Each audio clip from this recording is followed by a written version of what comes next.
नमस्कार, जय श्री कृष्णा।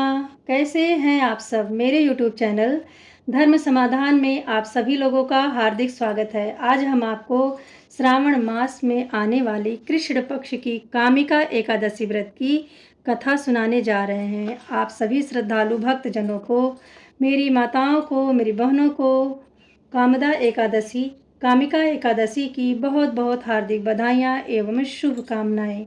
सबसे पहले हम भगवान श्री हरि विष्णु की स्तुति करेंगे।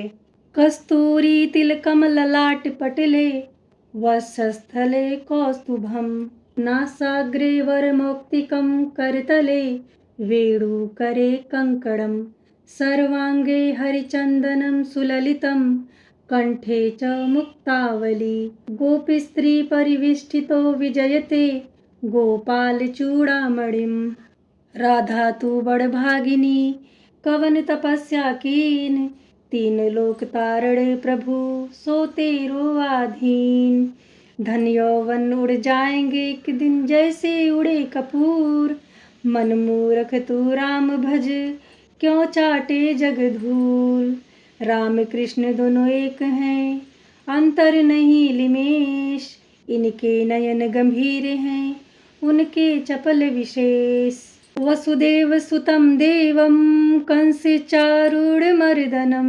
देवकी परमानंदम कृष्णम वंदे जगत गुरुम। फिर आप भगवान शिव की स्तुति करें। आप कहें, सबकी उत्पत्ति के कारण भूत भावन भगवान शिव को नमस्कार है। भगवान, आप भाव के उद्भव करता और सृष्टि के रचनाकार हैं। कामदेव का विध्वंस करने वाले आप भूत भावन भगवान भोलेनाथ को नमस्कार है। अब आप कामदा एकादशी व्रत कथा सुने, जो इस प्रकार से है। युधिष्ठिर ने पूछा, गोविंद वासुदेव, आपको नमस्कार है। कृष्ण पक्ष सावन माह में कौन सी एकादशी आती है, उसका वर्णन कीजिए। उसमें किस किस देव की पूजा की जाती है, पूजा का विधान क्या है, और इस एकादशी को रखने से किस पुण्य की प्राप्ति होती है। भगवान श्री कृष्ण बोले, राजन सुने, मैं तुम्हें एक पाप नाशक उपाख्यान सुनाता हूँ, जिसे पूर्व काल में ब्रह्मा जी ने नारद जी से पूछने पे कहा था। नारद जी ने भगवान ब्रह्मा से प्रश्न किया, हे भगवान कमलासन, मैं आपसे यह सुनना चाहता हूँ कि श्रावण मास के कृष्ण पक्ष में जो एकादशी होती है उसका नाम क्या है, उसके कौन कौन से देव हैं तथा उसमें कौन सा पुण्य प्राप्त होता है। प्रभु, यह सब समझाएं। ब्रह्मा जी ने कहा, नारद सुनो, मैं संपूर्ण लोकों का हित करने वाले तुम्हें इस प्रश्न का उत्तर दे रहा हूँ। श्रावण मास में जो कृष्ण पक्ष की एकादशी होती है उसका नाम कामिका एकादशी है। इस व्रत के स्मरण मात्र से ही वाजपेयी यज्ञ का पुण्य फल प्राप्त होता है। इस दिन श्री हरि विष्णु, श्रीधर, माधव, मधुसूदन आदि कई नामों से जाने जाने वाले भगवान श्री कृष्ण का पूजन करें। भगवान श्री कृष्ण के पूजन से जो फल प्राप्त होता है वह गंगा, काशी, नैमिषारण्य तथा पुष्कर क्षेत्र में भी सुलभ नहीं है।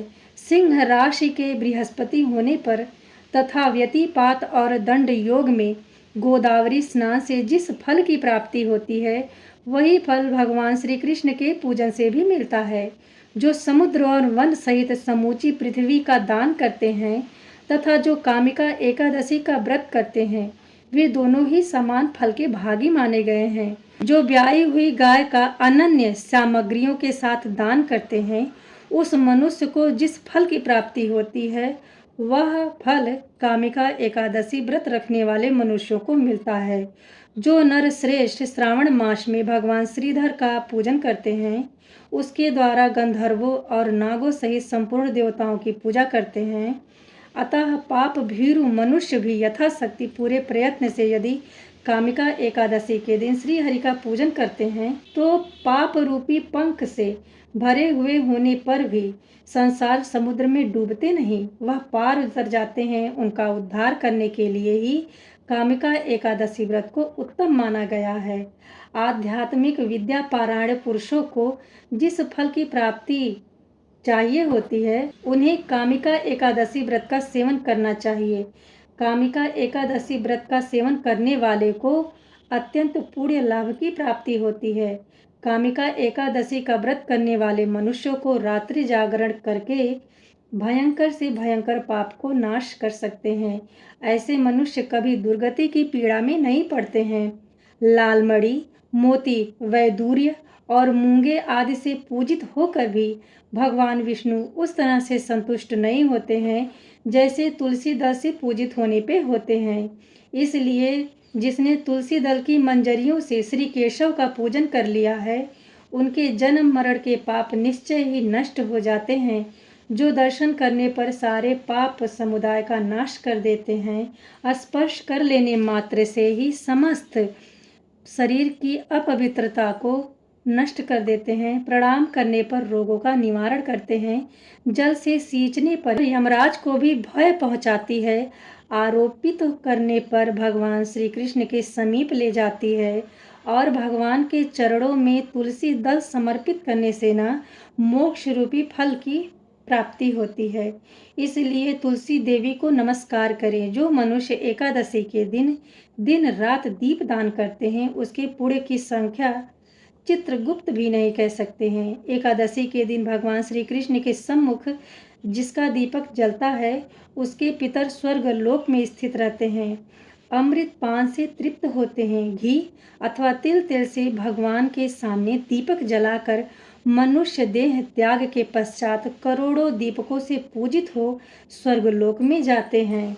भगवान श्री कृष्ण आगे कहते हैं कि युधिष्ठिर, यह तुम्हारे सामने मैंने कामिका एकादशी की महिमा का वर्णन किया है। कामिका सब पातकों को हरने वाली है, अतः मानवों को इसका व्रत अवश्य करना चाहिए। यह स्वर्गलोक तथा महान पुण्य फल प्रदान करने वाली है। जो मनुष्य श्रद्धा के साथ इसका महात्म्य श्रवण करते हैं, वह सब पापों से मुक्त होकर श्री हरि विष्णु के लोक में जरूर जाते हैं। भगवान श्री कृष्ण ने कुंती नंदन युधिष्ठिर से कहा, दृढ़ता पूर्वक उत्तम व्रत का पालन करने वाला शुद्ध चित्त पुरुष दशमी को सदा एक भुक्त रहे अथवा शौच संतोष आदि नियमों के पालन पूर्वक नक्त व्रत के स्वरूप को जानकर उसके अनुसार एक बार भोजन करके व्रत को रखे। दिन के 8वें भाग में जब सूर्य का तेज मंद पड़ जाता है, उसे नक्त जानना चाहिए। रात को भोजन करना नक्त नहीं है।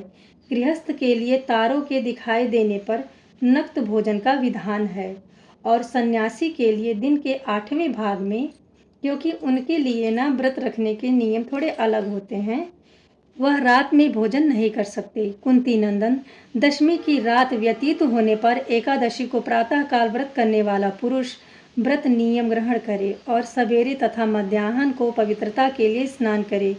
कुएं का स्नान निम्न श्रेणी का है, बावले में स्नान करना मध्यम श्रेणी का है, पोखरे में उत्तम तथा नदी में उससे भी उत्तम माना गया है।